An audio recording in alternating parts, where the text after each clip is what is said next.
Hello, how are you? Wherever you might be, I got a message for you.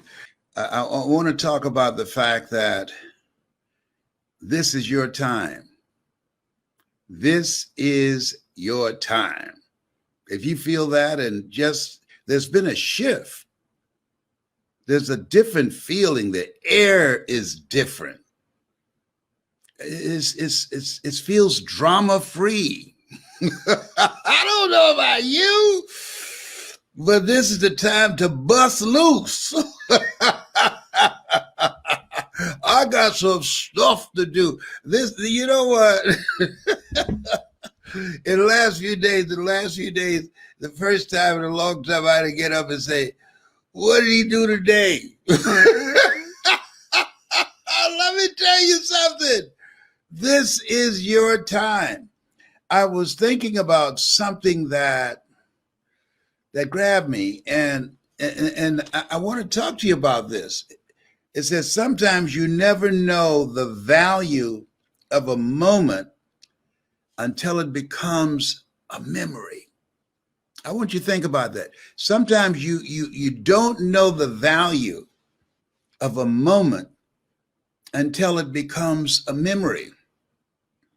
We're living at a very special time. If you can hear me, this is the best day of your life. This is the best day of your life. We've accomplished some stuff. We've gone through some stuff. You're still here. You showed up. Don't make light of that. We've gone through some stuff. And it's not over yet, but sometimes you just need to take a sigh of relief and say, "Thank you, Lord. Look at God."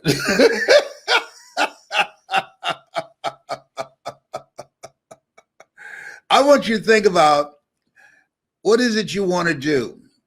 I don't know you. I can't see you. But this is not for everybody. This is for those of you that can hear me in your heart. This is your time. I know a thing or two because I've seen a thing or two.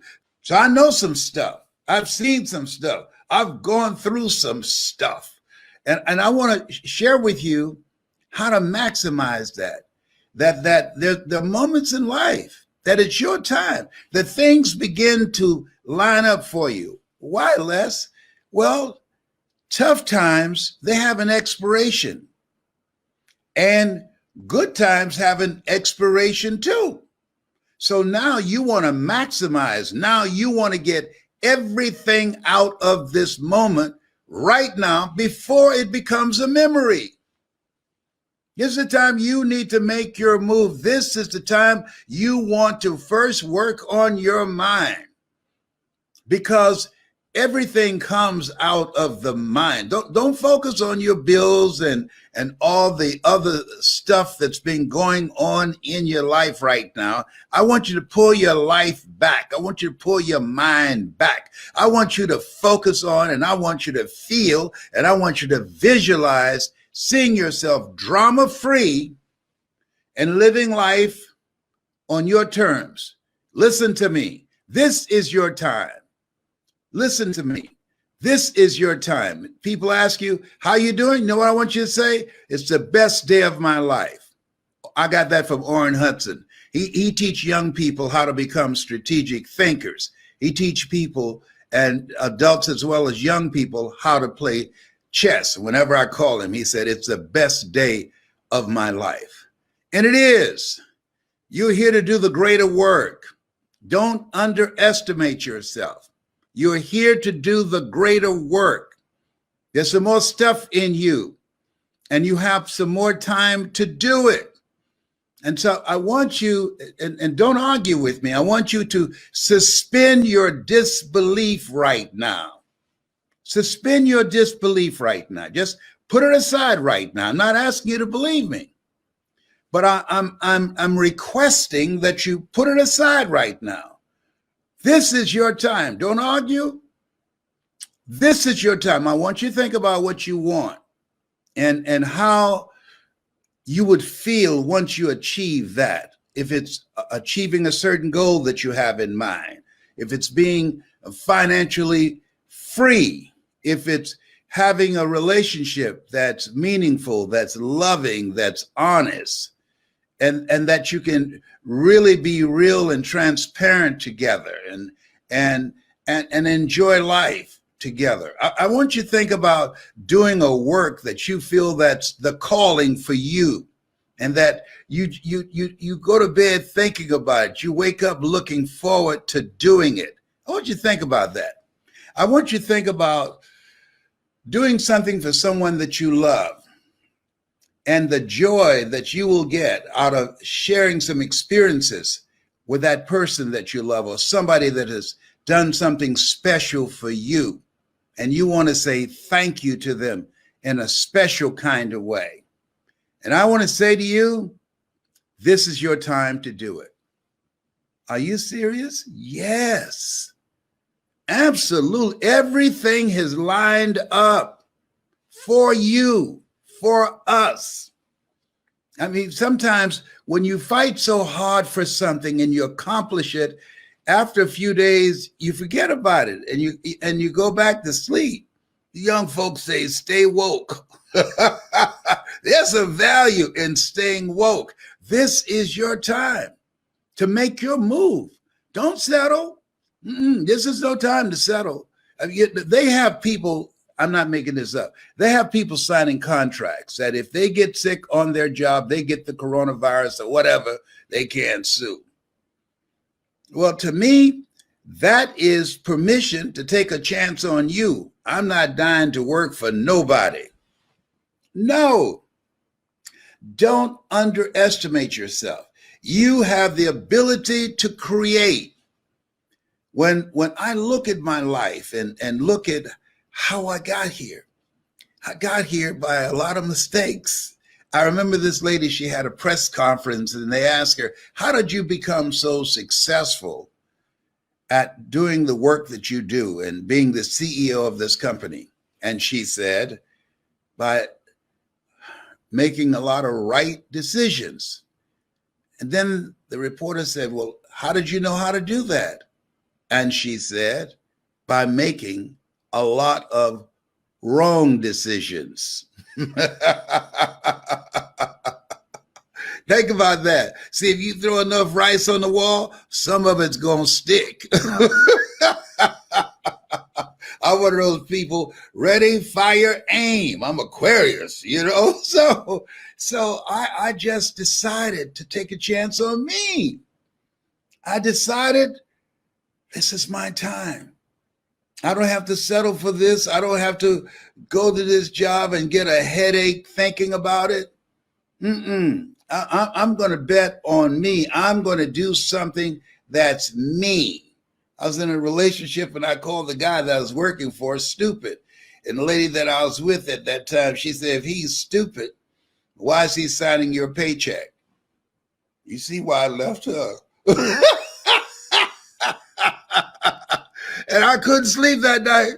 I said, if he is stupid and he signed my paycheck, what does that make me? So I said, no, this is my time to do something that's me, to bet on me. I'm tired of being fired. Mary White said, in life, when you don't have enough courage or insight to know that you've outgrown a situation and it's time to move on, life will move on you. I was reading something, and it's a book called From Worrier to Warrior, from worrying about things to being a warrior. And one of the things that it says that whatever God does, it's best. And now, in the physical realm, as we see things, we might not agree with that. But on the invisible realm, it's best. We've all had some experiences, and we, at the time, it looked real tragic, real bad. And then sometime later, you look back and you say, you know what? I'm glad that happened. And so right now, I want you to know, and what I want to share with you, one, I want you to believe everything in you and walk you through a process right now that I've tried, tested, and proven. I want you to have a mindset. This is your time. I want you to just embrace that. Thou shalt decree a thing, and it shall be established unto you. And I want you to focus on that. And I want you to write it down, not just speak it. I want you to write it down. Why? Because it engages the superconscious mind. It allows you to focus. People who write down the things that they want, they are more apt to do those things. So you want to tune out and you want to write down the things that you want. And part of what you want to do is write down, it's my time.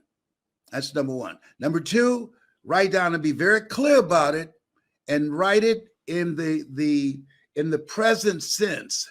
I give thanks. I'm a successful motivational speaker. I give thanks. I'm a successful motivational speaker. Thou shalt decree a thing, it shall be established unto you. Call forth those things that be not as though they were. I was calling them forth. You got to call forth some things in you. Words are powerful. You've got to speak your success into existence.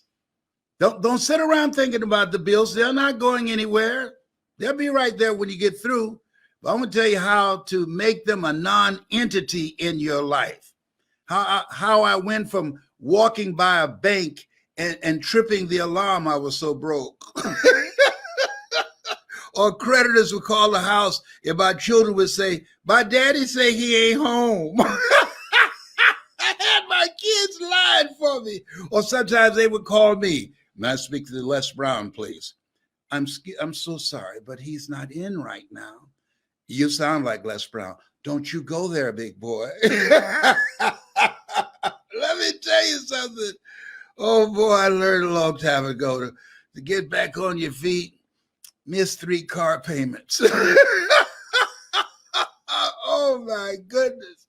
I went through some stuff. Do you hear me? But I'm still here. That which does not kill you will make you stronger. You're still here in spite of Corona. You're still here. This is the best day of your life. If you don't believe it, try missing one.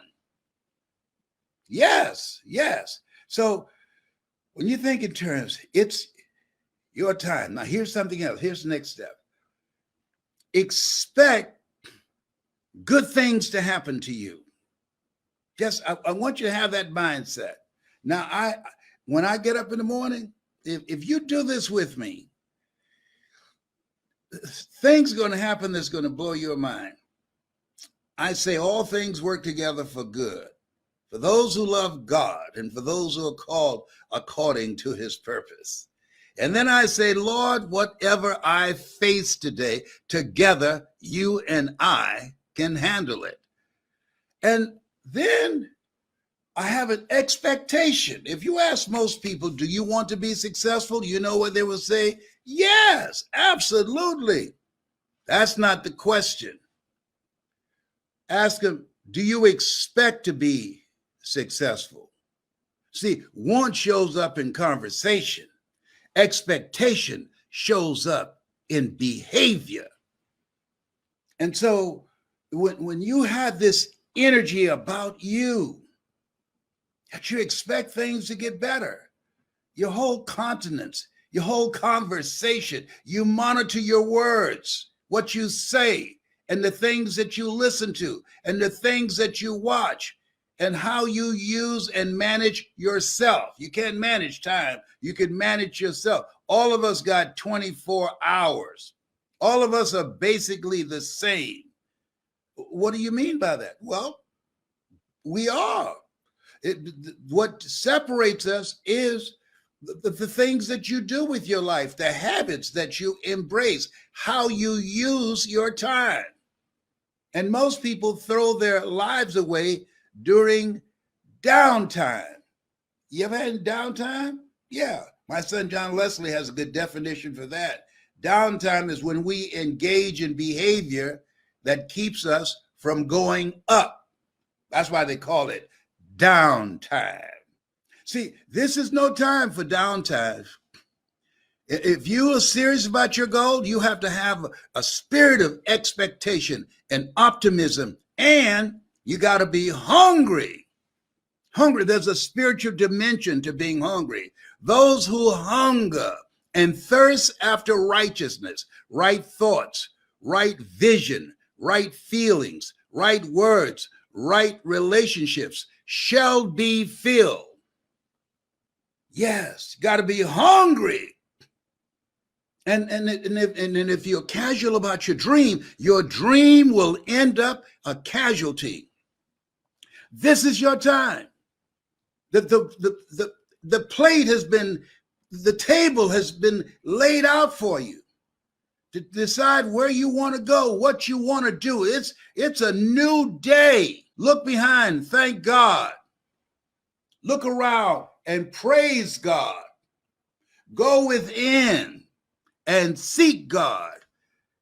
And look ahead and allow God to order your steps. This is your time. I'm saying that. I'm saying that constantly to myself after coming from the Cancer Centers of America, Mr. Brown. We see something here. We need you to come back. No problem. I'll be back. Want you to do an MRI? Okay, I don't like that, but I'll be back. They said, we really like his attitude. Yeah, you know why I have an upbeat attitude? I want you to write this down. Things are going to work out for me. When you believe and know that this is your time, you have a mindset, things are going to work out for me in spite of your failures. Even if you don't have two dimes to rub together, you want to have the mindset, things are going to work out for you. My son, John Leslie, somebody stole his car. And I said, whoa, man, that's great. He said, why? I said, what year was it? 2008. I said, you know what? The universe is saying you need a 2021. Yes. He said, you know, I just cleaned the car out. I took my computer out and all types of things I had in the car. I took them out as if something at a higher level say, you need to clean this car out right now because somebody coming to get it. The universe is saying, you don't need this anymore. That's below you. It's time for you to get something better. Hello, it's your time. And your blessings show up in different kinds of ways that you cannot begin to imagine. Eye has not seen, ear has not heard, nor has entered the heart of mankind. If you are just dogmatic that this is my time, good things are supposed to happen to me. You know what most people say? And I made the mistake of doing this at some crucial times in my life when God was blessing me and I said, this is too good to be true. Something is bound to happen. And it did. I spoke death on my own dream. I'm not proud of that. Sometimes I get angry, want to kick my own behind. So you got to watch your words. You know what you got to monitor your words, what you listen to, who you have around you, and you have got to focus your mind and think only, write down things, put pictures up to remind you, and so that you live your life in such a way that your future self will say, thank you for doing that. I am so glad you got tired of living a small life. Thank you so much for creating an opening so that we can get together. Come on, now, I'm telling you, listen. When you think, listen to me, Linda, listen to me. I do this. You got to create a ritual. Most people don't have a ritual except getting up in the morning, getting a cigarette, get some coffee, listening to the news, constant negative information. No. Of talking with people who are not going anywhere? No.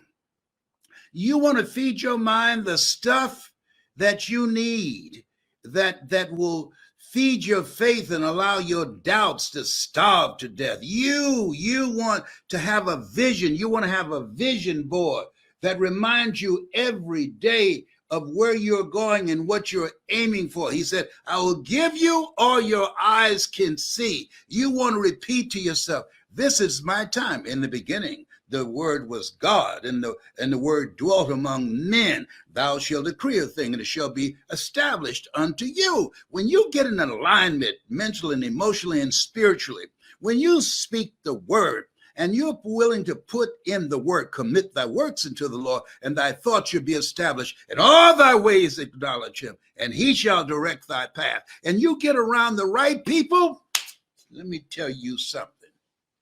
Stuff happens. You got to get fired up about your life. Get fired up right now. That this is your time. You know how hard we work for this? This is your time. There were all kind of efforts that were in play to prevent this space where we are right now. This is the time to capitalize on this space. This is the time to look around and look for the opportunities that we can take advantage of. Think about, what is it that I can create in this space? There's no shortage of money. The money has not left the planet.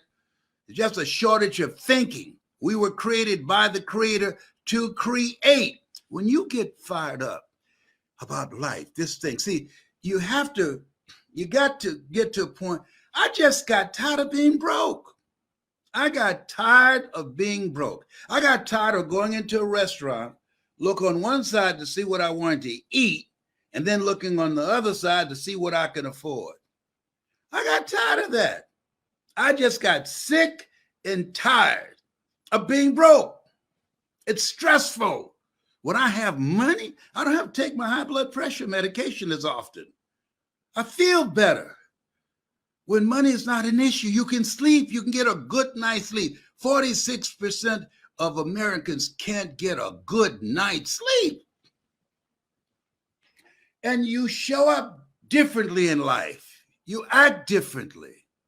When you are living the calling on your life. See, if there's anything that the coronavirus has done many times in life, we have a teeth rattling experience, and the very foundation of our life has been shaken, and we run to God only to discover that it's God that's doing the shaking. What the corona has done is caused you to rethink your life and ask yourself, does this make sense? If you knew you had 6 months to live, will you still go to the same job that you go to? Will you still stay in the same relationship that you're in? What will you do differently? How would you show up? Will you have the same behavior, same habits? Is there something you'd like to do before you leave here? Are you done? Just nobody has gotten a shovel and say, meet me down at the cemetery so I can find an open, freshly dug grave and push you in and cover you? Come on. A friend of mine that passed, and will have his services next week on Zoom. Let me tell you something. I'm not used to that kind of craziness. I'm just sick of this. So, we want you to speak on Zoom. We'd just like for you to say a few words. How long you've known Stanley? On Zoom.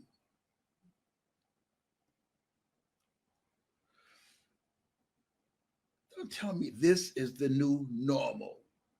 There's nothing normal about that. The only thing that disturbed me, I'm not driven by fear. When I was at Cancer Centers of America, I said, Lord, let this mess be over. So if this is a challenging experience, my children can visit me. And I can see more than their eyes, and my grandchildren, and come be around me. So I'm eating a lot of rabbit food. Let me tell you, I don't want to see another piece of spinach, but I'll eat it. I'll be good. I feel like a silly wabbit. As Dwight Pleasure, he calls me a silly wabbit. But let me tell you, this thing called life, it ain't one thing, it's another. Dimples was right.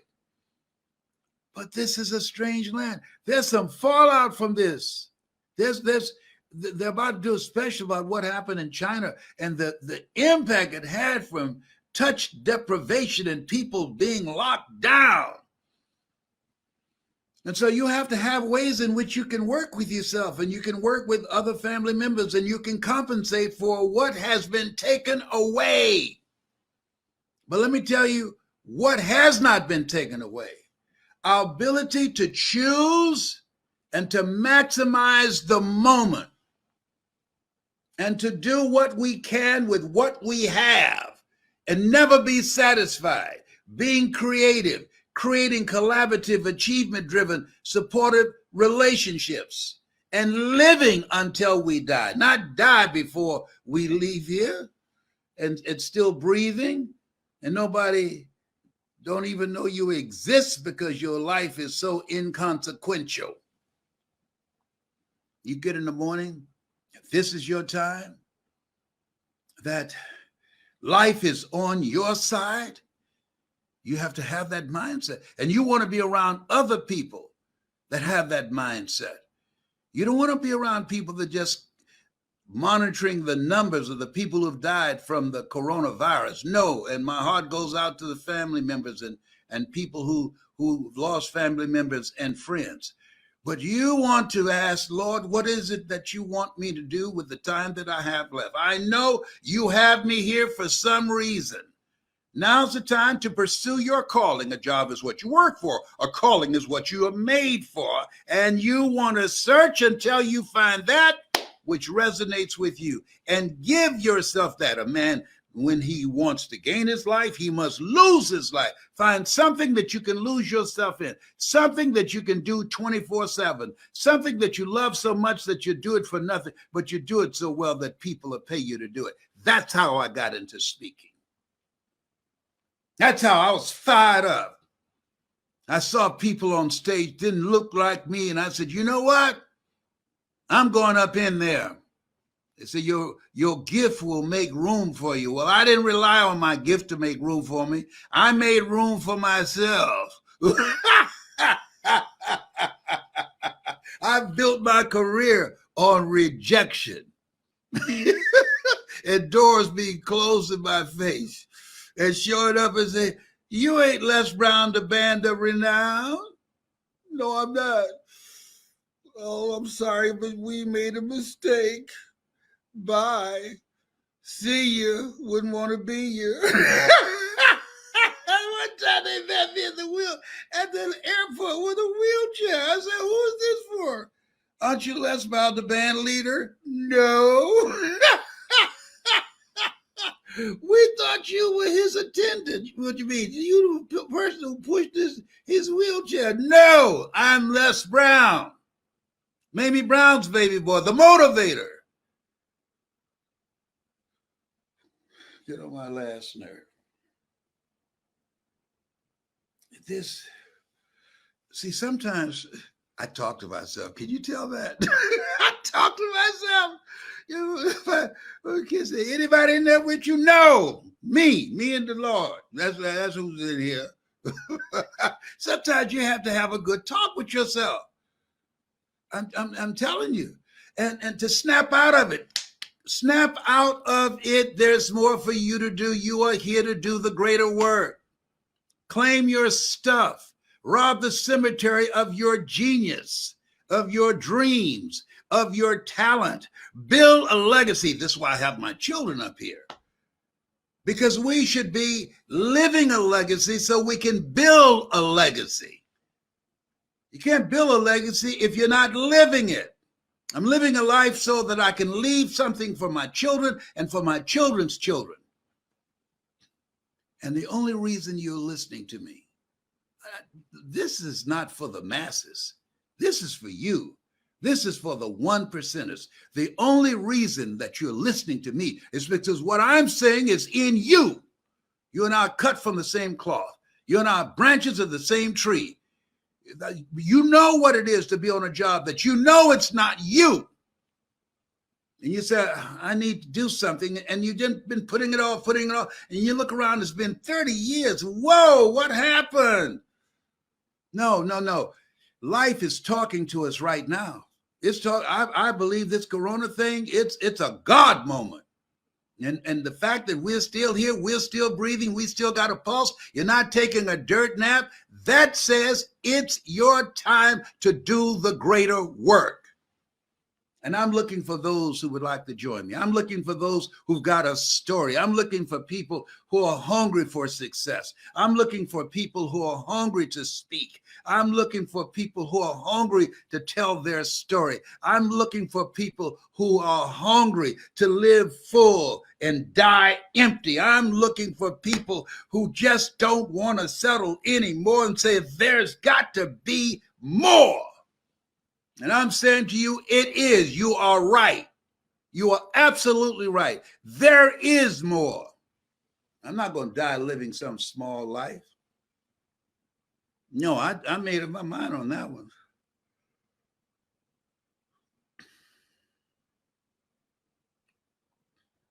He's fired up today. Yes, he is. Tyrone, what'd you do to him? That's my squirrel friend, Tyrone. He's outside the window looking at me right now. He's a little nervous for me right now. I'm looking for some people that are hungry, that want to be coached by me. Give me 90 days, 90 days with your voice, with your story, with your dream. I know a thing or two. I've seen a thing or two. I'm here because of God's grace and mercy. If you can hear me in your heart, give me 90 days. 90 days. That's all. I was born to speak. I was made to speak, to help people, to bring out their best. And I'm still here. I should have been gone a long time ago. Been dealing with 4th stage cancer for years. And doctors say, hey, Alfred Golson, Dr. Alfred Golson, Howard University. He said, I don't tell my patients they're terminally ill, Mr. Brown. I say that my abilities, my talents, and skills have terminated. I determine the diagnosis. You and God determine the prognosis. If you are hungry, what do you mean by hungry? People that are hungry are relentless. People that are hungry are willing to learn. Now, if you're not willing to learn, I can't help you. Nobody can help you. But if you're willing to learn, I can show you how to do it. If you're willing to learn, I can show you how to be unstoppable. Nobody will be able to stop you. I made it against all odds, no college training. I made it with the complexion of rejection. They laughed at me, said, look at it. Who do you think is going to hire him to speak? He doesn't understand. See, I remember something that Dexter Yeager said. He said, if the dream is big enough, the odds don't matter. I didn't care anything about the odds. People say, boy, you've gone through so much to be successful. I was oblivious of what I was going through. I didn't take time to do an assessment and say, oh, this is bad and that's bad and that's bad. Keep thine eyes single. When you're looking all around and running scared, God has not given us a spirit of fear, but a spirit of power and of love and of sound mind. Keep thine eyes single. I kept looking at where I was going. I had a vision of what I wanted to achieve. I saw it already accomplished, and I didn't worry about How I was going to do it. How was none of my business. Lean not unto thine own understanding. In all thy ways acknowledge him, and he shall direct your path. Don't you mess with me. I've been eating hot pepper on a fork today.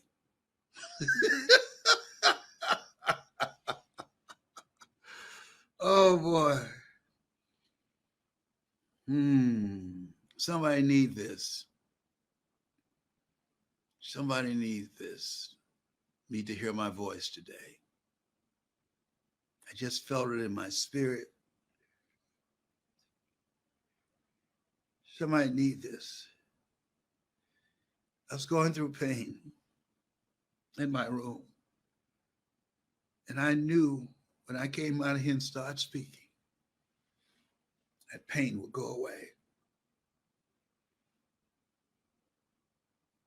And my back.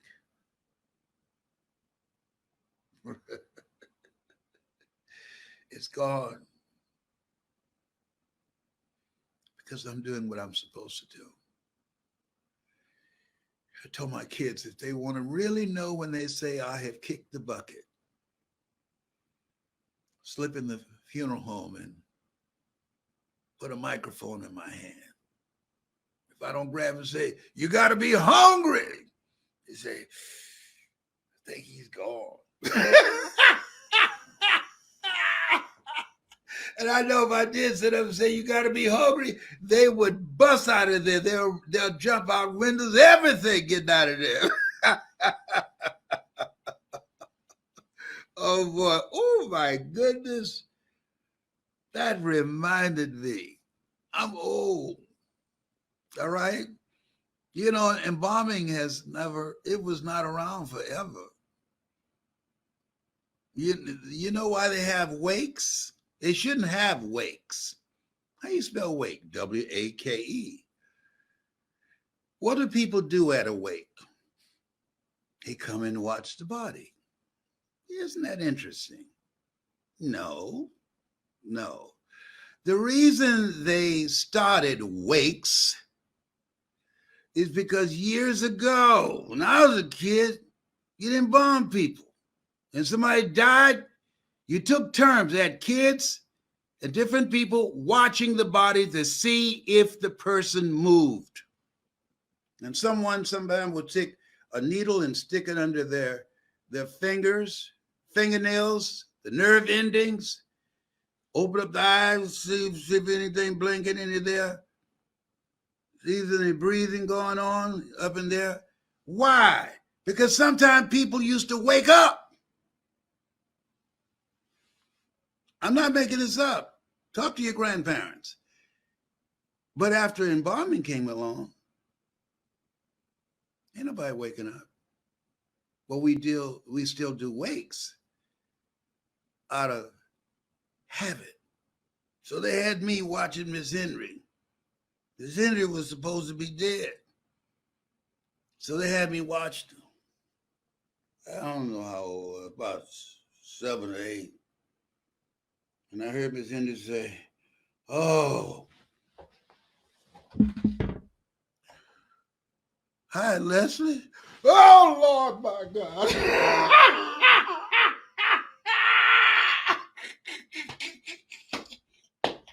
It was a screen door. I ran through the screen door. I said, she's awake.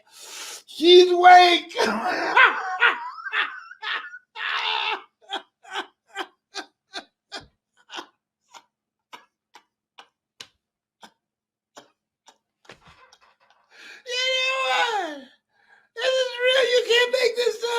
You cannot make this stuff up. I'm just keeping it real. Oh my God. What a God. What a mighty God we serve. Let me show you how to finish strong. This is your time. That's my story, and I'm sticking to it.